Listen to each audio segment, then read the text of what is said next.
So I'm making this one on my iPod because my computer, when I make a video, it used to take like anywhere from 15 minutes to 20 minutes or so to take a video and make it so that I can upload it to YouTube. But earlier I made like a video that was only like 6 minutes long, and it took 45 minutes to make it so I can, I don't know what it's called, to whatever, make it so I can put it on YouTube. But I don't like, sometimes I'll be inspired, I guess, to make another video, and I want to make it right away, or else I'll forget about it, or I'll write it down, and then later I'm like, I don't want to make this video. But, anyway, I have a, astral projection salve that that's been brewing for a while, that I was going to strain soon and find a jars for and use for myself. Because I used to make some of them for my Etsy shop, but they sold so quickly and I didn't have enough time to make any more. And also I had left my job right after that last batch that I made. So also I had a problem with it because I sold one to somebody and they turned around, melted it, remelted it down, put some Baneful herbs in there, put it back in the jar and resold it on their new Etsy store. So I've learned not to really, I don't know, I don't like working with certain things. Like I don't want to sell them on my Etsy site, but I'll make them for myself or for people that I know and trust. Like I collected foxglove by hand, and I put it in a violet and I sealed that vial because I didn't want anybody to open it and use the herb. I wanted it so that you can kind of get the magical properties out of it from the vial itself, like putting it on your altar or something. Because even just handling the herb a little bit, I inhaled a tiny bit of it and it made me very sick. Not like vomiting or anything, but I had nightmares that night. I felt kind of woozy, like almost in a daze, like I was high or something. And but one thing I want to talk about, a lot of people will work with Baneful herbs because they're traditional. But these people are not certified herbalists. Even if they are certified herbalists, a lot of people are certified herbalists because they get their degree online. And some of these places, I'm sure not all of them, but some of these places are just like, here, read this book and then you're a herbalist. They don't actually, not all of them. I'm saying some of them that I have heard of from different friends. They don't get to work with these herbs. They don't know every single thing about herbs. They'll just get certified to be able to use certain herbs and also to continue their education with different things. But one of the things that bugs me, sorry, this light is bothering me, so I keep looking away, as people will look up old medieval recipes to make flying ointments, and they'll use Baneful herbs, and they don't know how much to use. They'll just say like one part this, one part that.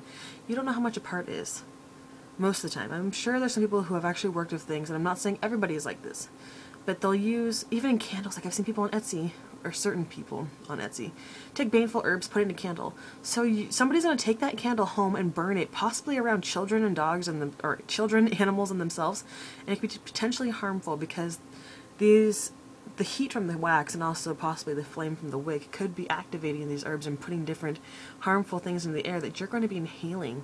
One of the main herbs I think of when I think of Baneful herbs is Belladonna, also known as deadly nightshade. Has a bunch of other different names, but I won't go into that. It's highly toxic. Like every single part of it is toxic, and it was used medicinally at one point as a sedative. But you use a little too much, you're gone, or you're sedated for life. Okay, so I wouldn't recommend you using it. And I see a lot of people online, not a lot of people, but every once in a while I'll see someone going, "Oh my God, I found seeds in an online catalog. I'm gonna order myself some deadly nightshade and grow it." Why? You don't have to use these herbs to make yourself a witch. You don't have to use like I feel like most of the time these people are doing it to be cool. Like, I grow deadly nightshade. Ooh, I use deadly nightshade in mine. I'm a badass. Like, no, you're not. You're actually pretty stupid for using an herb that you don't fully know, that you may think you know because you read an article on it that you found on Google, right? It bothers me to see these people use Baneful herbs, but then they don't even understand them. Like, I try to use all herbs that if ingested, the worst thing you're going to happen to you is you might get a stomach ache. But most of the herbs I try to use, herbs that you're going to find in tea in your kitchen and whatnot, because a lot of these herbs that the things that I'm trying to make, like when I'm trying to get a point across or something, like, oh, I'm making oil for love or something, I don't have to go out of my way to find some really poisonous herb. How could the poisonous herb isn't going to work any better than the regular herb? I mean, some people might say, other than like a kitchen herb, so we might say, okay, well, this is used traditionally or has more power, but if you do make certain blends and you test things and you work with it in different ways, you can get the same sort of outcome. I know there's certain herbs that are good for like one thing, and you're not going to find a substitution that's very good, but for most things and for the general populace, they can use basic kitchen herbs because they do have a lot of power. Don't underestimate the power of like rosemary or mint. You know, you don't need to have belladonna for certain things. If I'm going to make a flying salve, I usually will put a little bit of mugwort and wormwood as like little tiny bits of it, not too much, because even those can have potential harm to different people. And if I do use more than what I usually use, then I will put warnings and everything. And I'll add other herbs as well. I'm not going to give away my whole recipe though, because you'll steal it. No, I'm kidding. No, because when I share my recipes and stuff, people do actually take them, which is not cool. I'm like, I do trial and error. I work with these things, and before I sell them or give them to friends, or even when I'm testing them on myself. So when somebody just takes it, and I put a lot of hard work into it, it's kind of sucky. But whatever.